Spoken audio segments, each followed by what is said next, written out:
Continuando o estudo do livro de Isaías, hoje vou meditar no capítulo 49 do livro, que trata sobre o servo do Senhor, que é a luz dos gentios, que seria a luz dos gentios, ou seja, que Jesus viria para ser a luz dos gentios, daqueles povos que não eram judeus, ou seja, das nações que estavam além da nação de Israel. Então, aqui no capítulo 49, vem a profecia de que Jesus viria para toda a humanidade. Mas antes vou fazer uma oração. Senhor Deus Todo-Poderoso, mais uma vez estou aqui diante da Tua palavra, Senhor. Me ajuda, Senhor, a falar da Tua palavra. E repreendo no nome de Jesus toda intervenção, tudo aquilo que impede a gravação desse vídeo, Pai.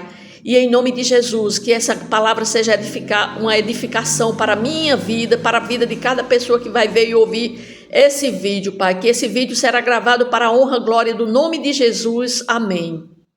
Então, começa assim, a palavra de Deus, o capítulo 49.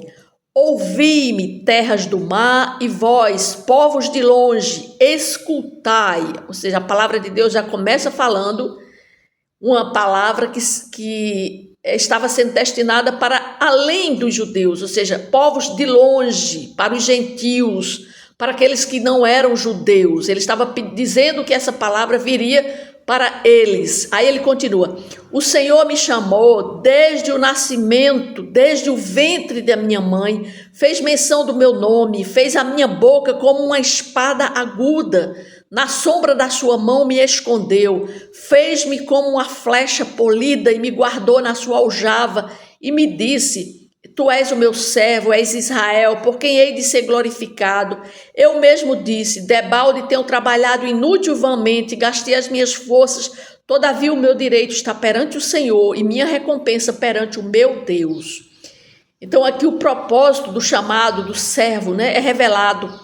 Ele diz aqui que essa palavra seria para... Essa passagem aqui seria para nos lembrar que o servo, que Jesus, não era destinado apenas a Israel, mas ele viria para todas as nações e povos distantes, que sua voz, a voz do Senhor, a voz de Jesus, ela ecoaria além das fronteiras geográficas, culturais, ou seja, ele viria não só para a nação de Israel, mas para todas as nações, revelando a universalidade da sua missão. E ele diz mais, quando ele diz desde o ventre, ele me escolheu desde o ventre materno. Aqui essas palavras apontam para uma predestinação divina, ou seja, Jesus, ele já tinha sido escolhido por Deus desde a criação.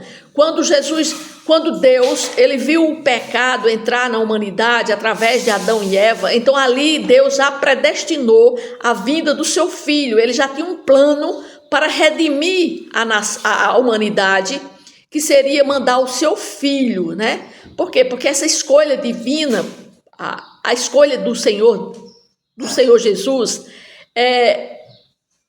onde ele escolhe, o próprio Deus escolhe o seu filho para vir redimir a humanidade, é um lembrete poderoso de que a obra redentora de Deus foi cuidadosamente planejada e executada desde o princípio dos tempos, desde a criação, porque ele disse aqui, ele fez-me, me guardou na sua aljava e me disse: tu és o meu servo, és Israel, por quem hei de ser glorificado. Ou seja, quando ele diz assim, ele me tornou como uma flecha polida e me guardou na sua aljava, ele está dizendo, me fez como uma flecha afiada, pronta para ser disparada em direção ao alvo, ou seja, em direção a todos os povos. Aqui o servo é designado para ser eficaz e preciso na realização da vontade divina. Ou seja, a missão de Jesus seria restaurar e trazer salvação não apenas a Israel, mas também até os confins da terra.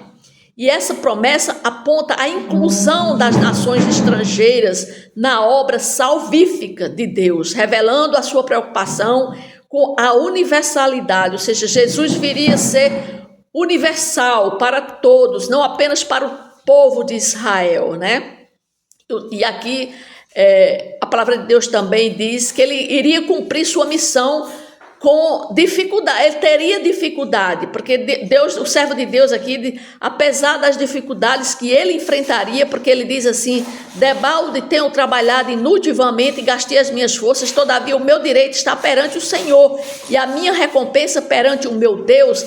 Ele está dizendo que ele viria e trabalharia, e seria um trabalho árduo, mas ele confiava plenamente na justiça de Deus, na sua promessa de recompensa, né? Então, o que Deus, isso está nos lembrando que a fidelidade do servo, a fidelidade de Deus serve como modelo para nós, incentivando-nos a confiar em Deus, mesmo quando não compreendemos totalmente seus caminhos. A sua missão não é apenas redentora, mas também inspiradora, demonstrando que a confiança e a obediência a Deus são recompensadas.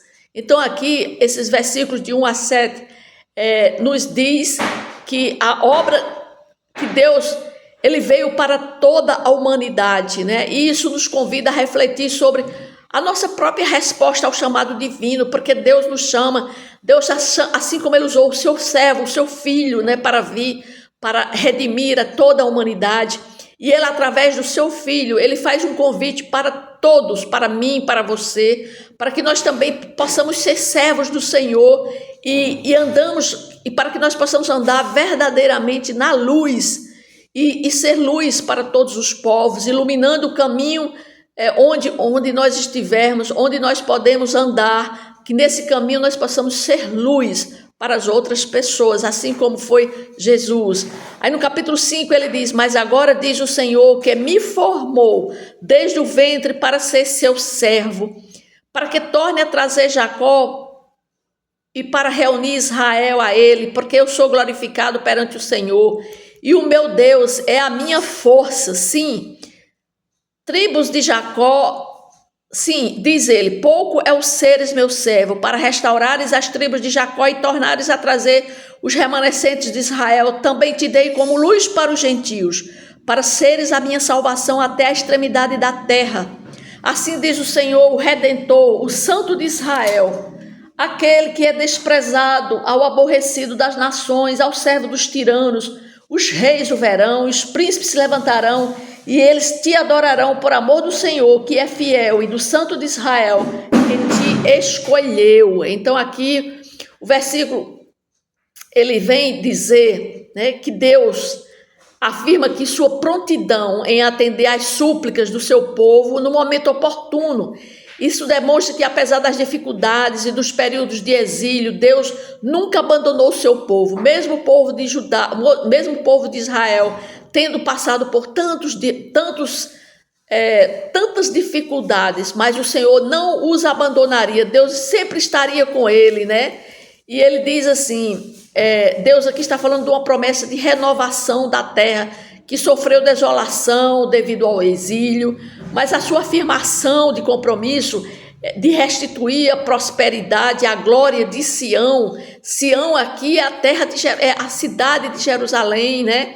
Mas ele promete, ele diz que ele venha para os seus, ele diz que se formou desde o ventre para que torne a trazer Jacó e para reunir Israel, ou seja, aqui Deus está falando que, e mesmo que Israel iria passar por tantas dificuldades, mas no final ela iria ser juntada, ela iria se reunir novamente. Ou seja, a cidade de Jerusalém, ela iria ser restaurada. E ele diz assim, para tornares a trazer os remanescentes de Israel, também te dei como luz para os gentios. Ou seja, Jesus viria para os seus, para os remanescentes de Israel, para aqueles que passaram por todas as tribulações que Israel tinha passado, que o povo de Jerusalém tinha passado. Jesus viria para eles e também para a luz dos gentios.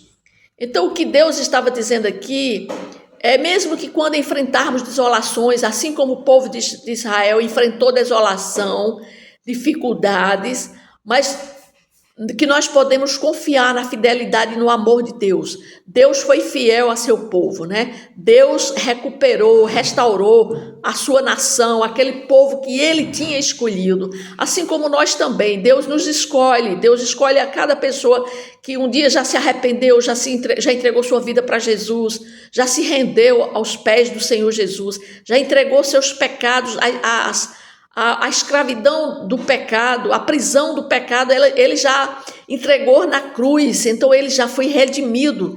Então, para todo aquele que já foi redimido diante da cruz, né? Porque para todo aquele que entrega sua vida para Jesus, que se arrepende, entrega seus caminhos a Jesus e recebe o Senhor Jesus como Senhor e Salvador de sua vida, essa pessoa ela se torna redimida, salva, liberta.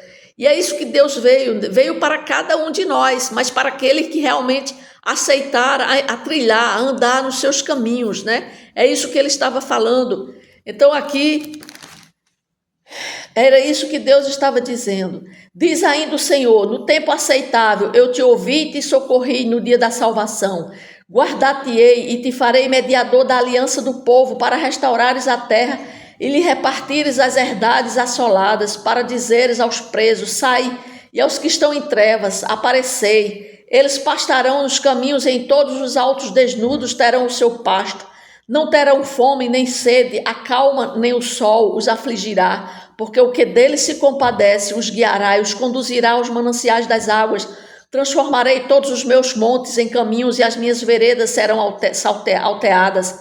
Eis que estes virão de longe, eis que aqueles do norte e do ocidente, e aqueles outros da terra de Sinim. Cantai, ó céus, alegrai, ó terra, e vós montes rompei em cânticos, porque o Senhor consolou o seu povo, e dos seus aflitos se compadece. Então Deus aqui está dizendo que a terra prometida e a restauração de Israel, ela aconteceria, né? Porque no tempo aceitável eu te ouvi e te socorrei no dia da salvação.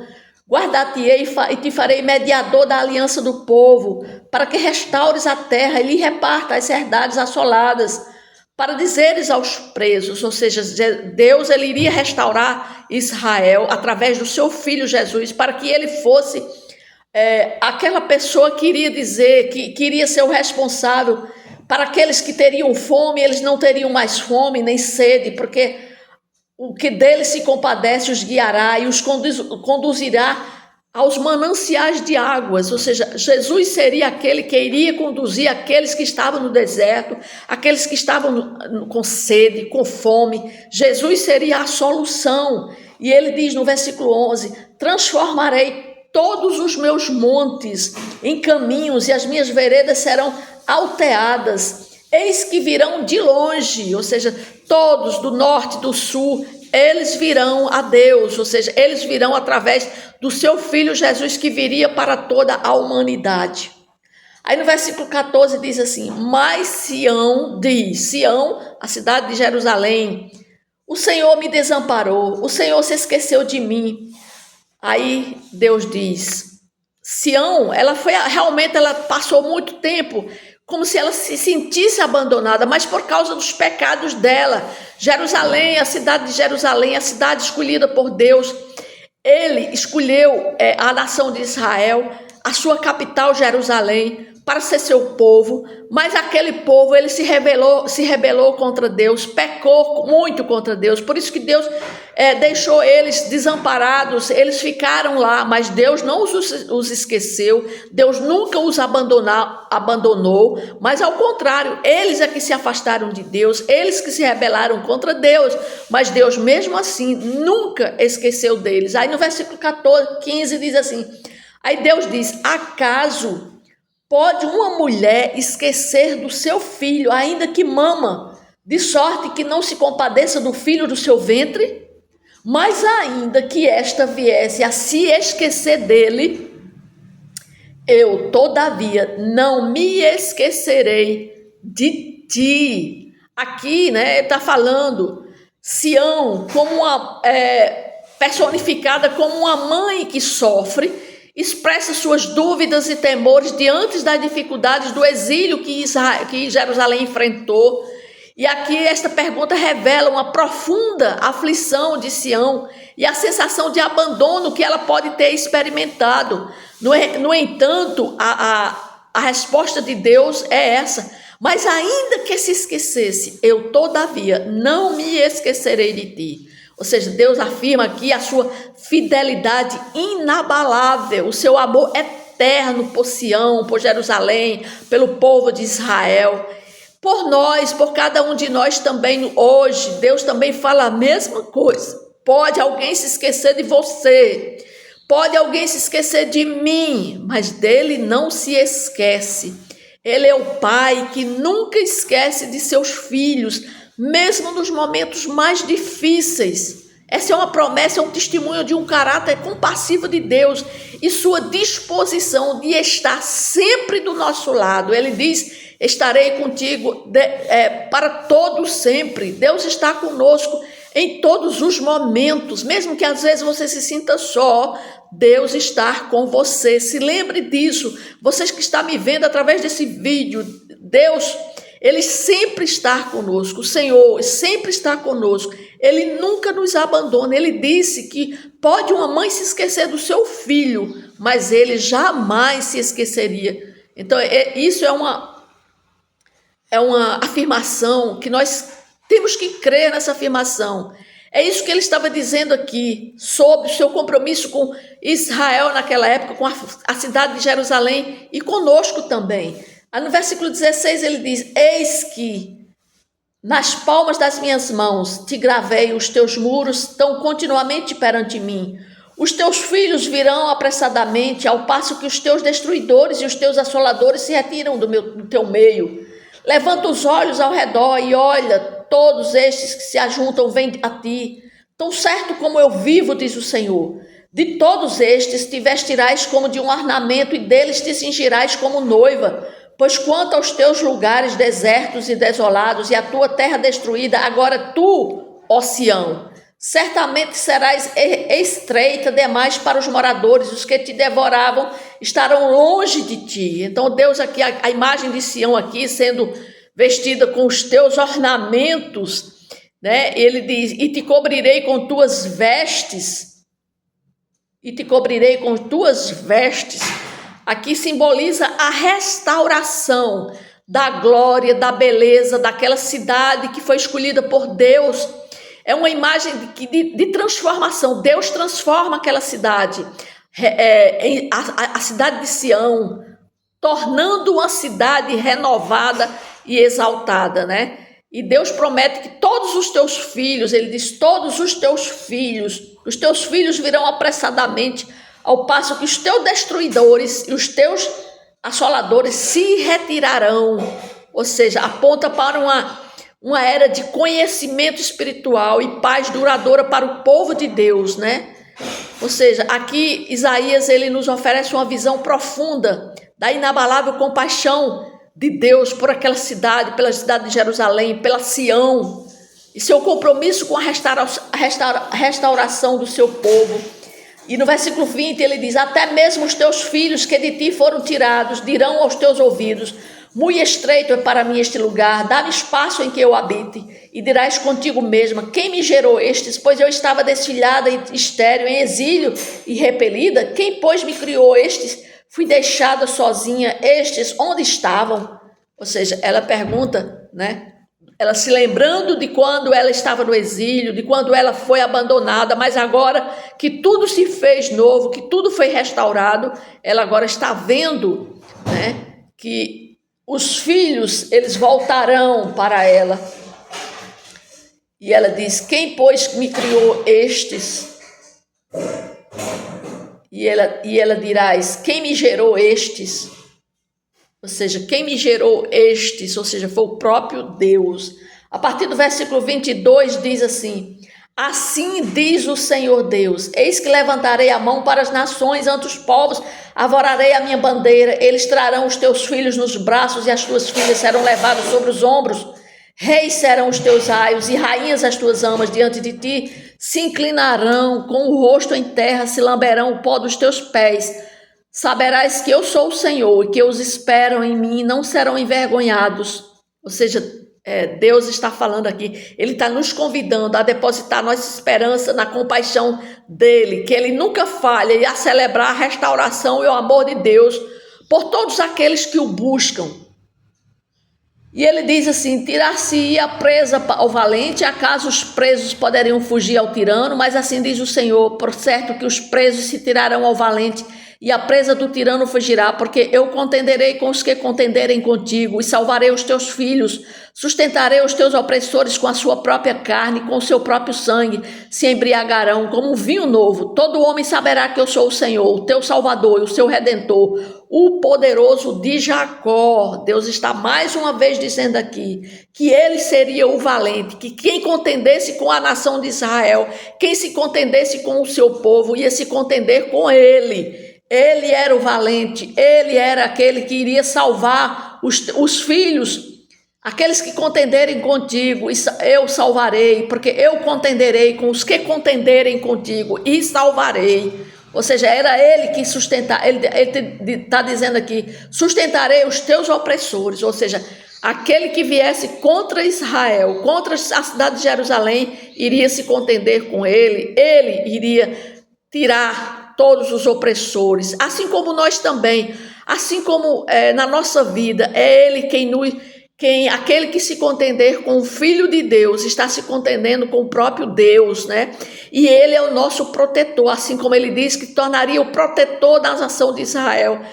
Ele também é o nosso protetor. A palavra de Deus diz que Ele está ao nosso redor, Ele acampa-se, o anjo do Senhor acampa-se ao nosso redor para nos proteger, para nos livrar. É assim que está escrito aqui já na profecia de Isaías, dizendo que Ele viria para ser o nosso protetor, o nosso cuidador, e é assim conosco também. Então, o que é que nós podemos refletir a respeito desse capítulo 49, né? Que aqui a mensagem que ele fala através do profeta Isaías é que, primeiramente, nós vemos aqui a ideia do chamado, da missão, né? Que o seu servo, ele foi chamado desde o ventre materno para uma missão divina. E assim conosco também. Nós temos também um propósito na nossa vida. Nós somos chamados, cada um de nós somos chamados para cumprir um propósito de Deus aqui na terra. Cada um de nós também nós podemos ser como Jesus, como uma flecha aguda, com um alvo específico a alcançar. Este chamado nos lembra que nós somos valiosos e únicos aos olhos de Deus, que nossas ações elas podem ter um impacto significativo no nosso mundo, ao nosso redor, ou seja, onde nós estamos, no nosso meio, onde nós habitamos, na nossa vizinhança, na nossa escola, no nosso trabalho. Nós podemos ser uma flecha aguda, levando a palavra de Deus, assim como Ele disse que usou o seu Filho Jesus Cristo. Ele quer usar cada um de nós. E a imagem aqui de Deus como um pai amoroso que nunca se esquece, porque Ele diz: ainda que a sua mãe se esqueça do seu filho, eu não me esquecerei de ti. Aqui, quando ele usa a figura de um pai, de um Deus, como um pai amoroso, que Ele nunca se esquece dos seus filhos, é uma fonte de conforto inestimável. Ele está no nosso lado, Ele está ao nosso lado, Ele está ao nosso redor, nos momentos de angústia, de abandono, quando nós nos sentimos abandonados, sozinhos, Ele está conosco, né? Ele cuida de nós com um amor que ultrapassa o entendimento humano. Nós não podemos compreender o amor incondicional de Deus para conosco, né? Quando nos sentimos abandonados ou desamparados, nós podemos encontrar um refúgio na certeza que Deus está conosco, sempre nos amando, cuidando de nós. Ele está sempre conosco. E a ideia de justiça aqui, ela prevalecerá. Às vezes nós também nos deparamos com injustiças, com opressão, mas aqui Deus nos lembra que Ele é o nosso defensor, Ele é o defensor dos oprimidos. Aqui Ele diz que quem se contender conosco, Ele é quem se contenderá com eles. Então não adianta nós ficarmos muitas vezes com medo de alguma coisa, com medo do futuro, com medo que algo nos aconteça. Não, nós podemos confiar plenamente em Deus, que Ele é o nosso cuidador, Ele cuida de nós. Ele nos guarda na sua aljava. É isso que a palavra de Deus está nos dizendo hoje. Então, o capítulo 49, ele nos ensinou muitas coisas, né? Ele nos chamou que o chamado do servo, o chamado do Senhor Jesus Cristo, Jesus ele já existia na criação do universo. Quando Deus criou o mundo, a terra, as coisas, quando ele fez a sua criação, ele já tinha planejado Jesus. Quando ele viu a queda do homem, ou seja, quando ele viu que aqueles que ele tinha colocado lá para guardar o jardim do Éden, Adão e Eva pecaram. Então Deus ali, ele já pensou como iria redimir a humanidade, pensou em dar o seu filho.